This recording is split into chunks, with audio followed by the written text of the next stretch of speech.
I have a bold statement that I want to offer you today for you to chew on for the rest of this week. I want to suggest that guilt can feel worse than sin.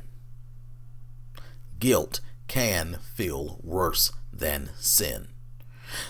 A sin can be committed in a moment, in one day, one night, one evening, one situation, one setting.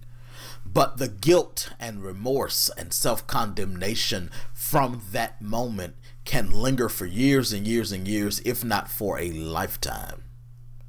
To that end, I am always cautious when I hear people make notions about us forgiving ourselves, because in truth, there is really no biblical mandate to substantiate the notion that one can forgive themselves, because forgiveness requires authority. You have a debtor, and then you have the creditor. The creditor has to forgive the debtor. The debtor cannot forgive him or herself of the debt. If that were the case, then I would simply just make a phone call and let them know that I forgive myself of my student loans.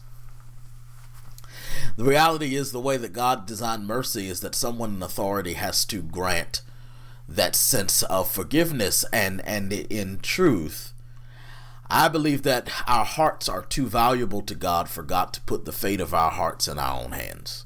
And here is why. Because sometimes our hearts condemn us.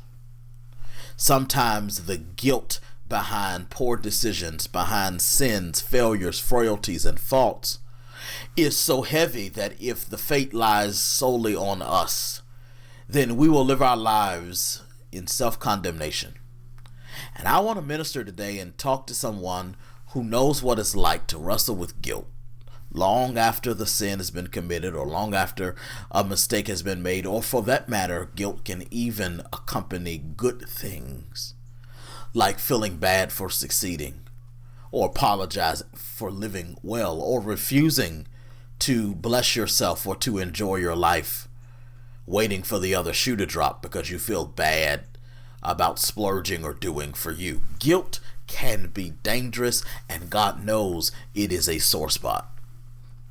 And the Bible gives us a remedy for this in 1 John 3:20. It says, when we feel guilty, we must know that God is greater than our feelings, and God knows all things. I want to tell you that guilt is not of God, and guilt is not greater than God. God is over guilt. And you know why God is over guilt? Because God knows the things that guilt will not let us see. The areas of our lives that when we wrestle with guilt on one dimension or another, it blinds us to. God is aware of everything. God knows our past, our present, and future. God is aware of every motive.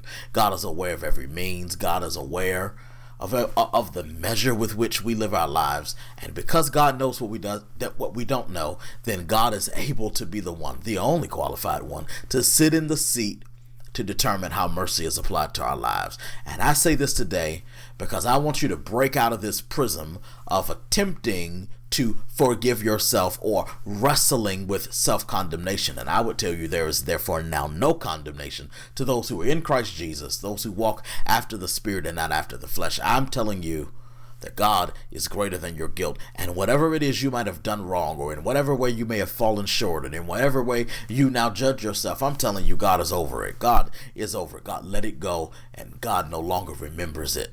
And now your challenge is to lay aside the weights that have been on you for so long. Imagine what it would feel like for you to not live your life weighted down, because that's what your future looks like when you remember to place God over guilt in your life. This is your momentum. What are you going to do with it?